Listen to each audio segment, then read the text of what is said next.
നമസ്കാരം. Raf talk ക്രിക്കറ്റിലേക്ക് എവർക്കും സ്വാഗതം. ധരംശാലയിൽ മഴ പെയ്ത മത്സരം നമ്മൾ ജയിച്ചു. പക്ഷേ ഒരു 50 ഓവർ ബാച്ചിൻ്റെ എല്ലാ ചേരുവകളും അതിലുണ്ടായിരുന്നില്ല. ഇതിപ്പോൾ അടുത്ത 2027 ഏകദിന വേൾഡ് കപ്പിനുള്ള പ്രിപ്പറേഷൻ്റെ തുടക്കമാണ്. അപ്പോൾ ഒരു ഫുൾ 50 ഓവർ മാച്ചാണ് നമ്മൾ ആഗ്രഹിക്കുന്നത്. ഇന്ന് ലക്നൗവിൽ അത് സംഭവിക്കുമെന്ന പ്രതീക്ഷയിലാണ് കാത്തിരിക്കുന്നത്.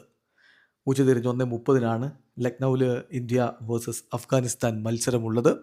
ടീമിൽ മാറ്റമുണ്ടാകുമോ എന്നുള്ളതാണ് ചോദ്യം. ലഭ്യമാവുന്ന വിവരങ്ങളനുസരിച്ച് കുൽദീപ് യാദവിനെ കളിപ്പിക്കാനുള്ള സാധ്യതയുണ്ട്. ഇന്നലെ സ്പിൻ ബൗളിംഗ് കോച്ച് സിരാജ് ബഹുദിലെ മാധ്യമങ്ങളെ കണ്ടിരുന്നു. അപ്പോൾ ആ സമയത്ത് ബാറ്റിംഗ് ലൈനപ്പിൽ മാറ്റമുണ്ടാക്കില്ല എന്നാണ് അദ്ദേഹം പറഞ്ഞത്.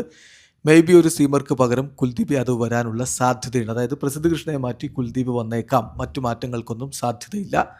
ഇന്ത്യയുടെ ഒരു പ്രോബബിൾ 11 നോക്കിയാൽ രോഹിത് ശർമ്മ, ശുഭ്മൻ ഗില്ല്, ഇഷാൻ കിഷൻ, ശ്രേയസ് അയ്യർ, KL രാഹുൽ, വാഷിംഗ്ടൺ സുന്ദർ, നിതീഷ് കുമാർ റെഡ്ഡി, ഹർഷ് ദ്യൂബെ, ഗുർനൂർ ബ്രാർ, കുൽദീപ് യാദവോ അല്ലെങ്കിൽ പ്രസിദ്ധ് കൃഷ്ണയോ, ദെൻ അർഷ്ദീപ് സിംഗ്.